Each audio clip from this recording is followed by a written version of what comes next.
Hey everyone, how's it going? Welcome to NoDQ&A video right here on NoDQ.com, as well as the YouTube channel and NoDQ&A videos affiliate, RingsideNews.com. A lot going on in the world of WWE right now, coming off Money in the Bank. We had Raw. We have the next pay-per-view Battleground, which will be headlined by Brock Lesnar versus Roman Reigns. No shortage of questions or topics to discuss today. So let's get started with the first one from I Am Avian. Do you think WWE knew that Money in the Bank was going to be a bad show, or did they really think that this was going to be good before the show and are just that ignorant? Well, I think the goal for every show is on paper to make it the best show possible.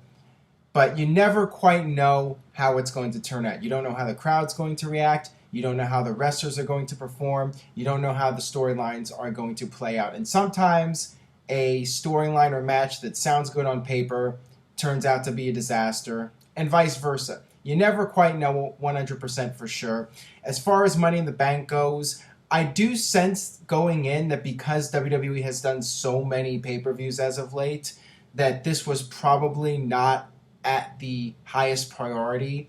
And Battleground, which is normally not a major WWE show, all of a sudden with Brock Lesnar coming back and being in the main event, Battleground is going to be a bigger than usual WWE show. Money in the Bank was just another WWE event which was sandwiched in between multiple shows in a short period of time. So it could be that WWE did not feel that this show was as important to make a must-see show as previous editions of Money in the Bank. And then you have the whole network factor where people are paying their $9.99 a month and they are watching every single pay-per-view now. So WWE doesn't feel it's necessary to sell everybody on the pay-per-views as much as the past. Because before, you had to sell people on $59.99 pay-per-views. You don't have to do that anymore.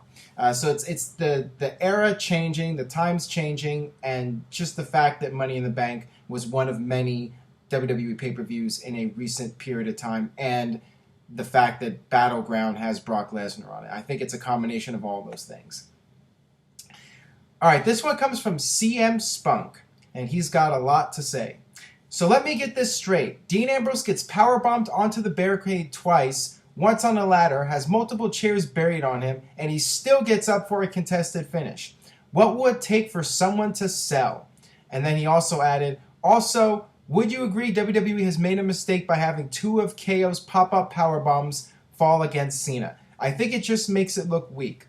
Owens should have beaten Cena by cheating to win or something of a heel nature. Doesn't make sense. Well, I definitely agree with you about the selling, and as I mentioned in the review video for Money in the Bank, especially the Money in the Bank ladder match, I felt that there wasn't nearly enough in terms of proper selling. You had guys selling when there was no good reason to sell, and then there were times where, like, for instance, when Dolph Ziggler super kicked Kane, he popped right back up from it. Didn't make a whole lot of sense, and I do agree with you. With the Ambrose-Rollins match, I think I would have been perfectly fine with Ambrose just buried under those chairs and Seth climbs a ladder and wins cleanly. I would have preferred that over what they actually did. Or just have Ambrose eventually get up and just not make it in time. I mean, yeah, the fact that he got up from all that, I mean, back in the day, one of those power bombs into the dasher boards would have put a guy out. He would have been carried out on a stretcher. Now, he just pops right back up from it. So I totally agree. I think that guys are doing too much and people are not selling enough. And it's overkill. And that was my biggest criticism of the John Cena-Kevin Owens match. I really enjoyed it. I thought it was a really good match. I thought both guys worked extremely well together. And I thought it was very well done. But it was overkill with the guys doing one big move, kicks out. Another big move, kicks out. Back and forth, back and forth. I think it's epic when you do that every once in a while on a big show. When you do it 2 pay-per-views in a row, I don't know. I think it's definitely too much. So I totally agree with you, and I think WWE may want to consider toning it down just a little bit. All right, moving on here. Got this question from Creature13. What are your thoughts on the ending to the Divas title match at Money in the Bank? Well, I did talk about this in the review video with Jeff Meacham. Wasn't a big fan of it because there's obvious differences between Nikki and Brie. And I also didn't like the fact that the referee clearly saw Brie at the end, and she even revealed that it was her and not Nikki, and he should have called for disqualification. At least the announcers did play up on this, because there were other things on the show that they did not bother to mention, and I thought that hurt the storylines and the matches. In this case, at least they brought that up. Why the referee would let it go, I have no idea. Just a stupid ending, but, I mean, it is what it is. Maybe they were paying tribute to Dusty, I don't know. All right, this one comes from The Other Z. Aaron, I have a theory. Is it possible that the reason Seth Rollins versus Brock Lesnar was changed to Battleground because they want to save SummerSlam for Roman Reigns? I think Roman should have won Money in the Bank if Rollins versus Lesnar happened at SummerSlam. Or you think he would have won if Rollins versus Lesnar was happening at SummerSlam. That certainly seems to be the plan at this point. I mean, the fact that they're doing Rollins versus Lesnar at Battleground, that leads me to believe that Brock is going to get back the title and then go on to face Roman Reigns, and that will be the big rematch from WrestleMania, where this time we get a decisive winner once and for all, and maybe that'll be the time that Roman Reigns beats Brock Lesnar and becomes the new champion. That's what seems to be the direction, but anything can happen. I was figuring, we all thought actually, that Roman Reigns was going to win Money in the Bank and perhaps cash it in on Seth Rollins the same way that Rollins cashed it in on him, but WWE chose not to go in that direction. And I do not think that there should be a screwy finish at Battleground. I don't think Seth Rollins should be defeating Brock Lesnar. I think Brock Lesnar should continue his rampage, and if anybody's going to beat him, I mean, Roman Reigns seems like the most likely choice. I know some people out there would love to see Kevin Owens be the guy. I think it's too soon for that. I could see, going back to WrestleMania, we had that whole situation where Lesnar and Reigns, there was the possibility of a double turn with Roman Reigns going heel and aligning himself with Paul Heyman. I could definitely see that as a possibility because Brock Lesnar, everyone's cheering for him now. The guy's a babyface, and people are going to be behind him no matter what. He's an ass-kicking machine. To me, it would be a good opportunity at SummerSlam to have Reigns beat Lesnar and go heel and align himself with Paul Heyman as the heel champion. That's at least what I would do, but anything can happen. I mean, it really is intriguing, I will say. Sometimes WWE storylines are very predictable.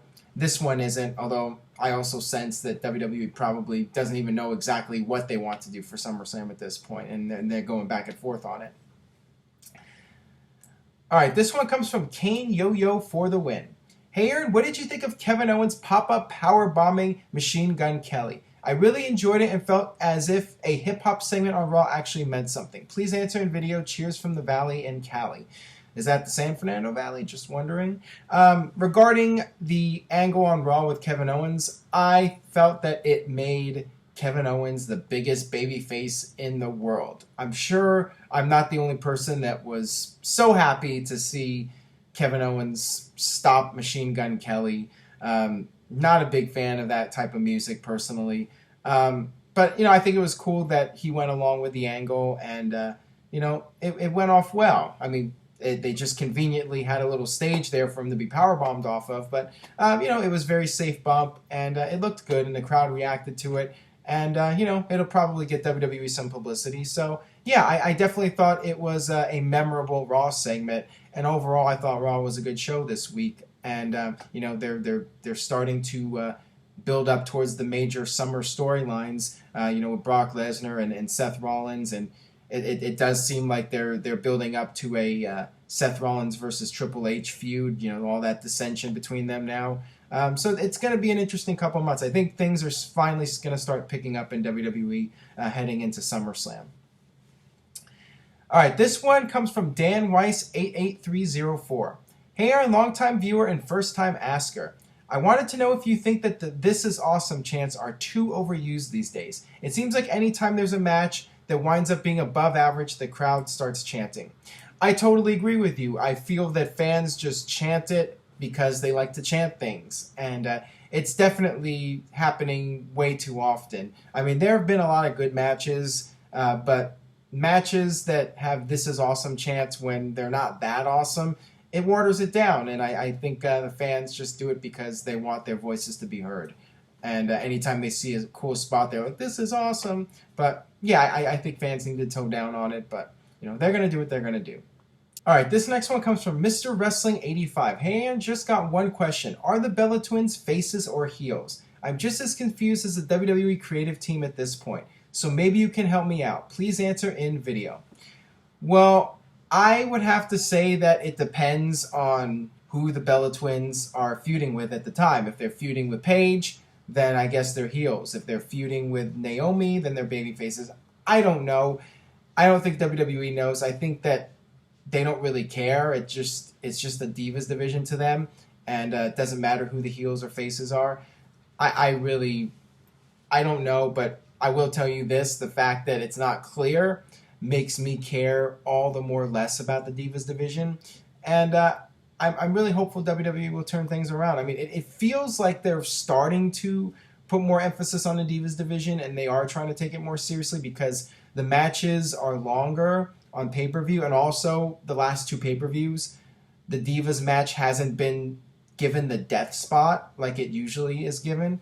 So maybe things are going to turn around. As far as the Bella Twins go, I don't know. I mean, it sure does seem to me like Nikki Bella is going to be champion until she breaks AJ Lee's record. And until then, there's just going to be your usual pattern, and WWE's just going to coast along with the Divas division. And once she beats that record, that's when we'll see the real shakeup with the Divas division. Which leads me to this next question. From Raw is 3MB for life. Hey Aaron, with the Divas division seemingly awful, dealt with almost non-existent storylines, do you see Charlotte making a debut soon, or any other NXT Divas? Thank you. Well, I think the right time to bring Charlotte in would be when it's time for Nikki to lose the title. Nikki's already been paid. She's already gone through pretty much the entire Divas division at this point. And I just have this feeling that Nikki's going to be champion until she breaks AJ Lee's record. At that point, I think it would be fitting to bring in a new diva to the main roster and freshen things up. And if you really want to get the diva division going, bring in Charlotte, have her beat Nikki, and have a major storyline with the divas. One idea that I think might work well is do the 4 horsewomen. Have Ric Flair come in as the mentor and have the 4 NXT divas with Charlotte leading come in and invade the WWE divas. And that way you can give the divas a serious main event type storyline, and you can start turning the division around and putting more emphasis on the divas. I think that would be a great thing to do. Regardless, I think Charlotte should be the one to beat Nikki Bella at this point, whether it's in the next month or whenever AJ Lee's record is broken. So WWE is going to do what they're going to do, but I like to see Charlotte be the one to beat her. All right, final question here from Stormtrooper TBI. Hey Aaron, do you think Matt, aka Evan Bourne, will ever come back to WWE? I think with guys like Neville and Daniel Bryan being backed heavily by WWE, Seidel would have a better run than his previous run there. Well, I think it's unlikely that he comes back to WWE just because they have a very large roster of guys that can do what Evan Bourne did. You have guys like Neville that can do the Red Arrow and all these crazy flying moves. So there isn't really a need to bring back a star from the past and invest all your money and time into somebody who you already had in the company. WWE wants to invest in the future and the new guys that are coming up. So as much as I hate to say it, it's probably not going to happen. We're probably not going to see Evan Bourne in a WWE ring again. Could be wrong. Maybe he'll come back for a special appearance, but I just sense that WWE has so many guys. They have such a deep roster that those are the guys that they're going to focus on for the near future and the foreseeable future, for that matter. All right, so that'll wrap it up for this edition of NoDQ&A video. Please subscribe if you haven't already at youtube.com/NoDQCAW. Check out all the other videos. Videos have been being posted daily. Check them out, and I will see you guys next time for another edition of NoDQ&A video.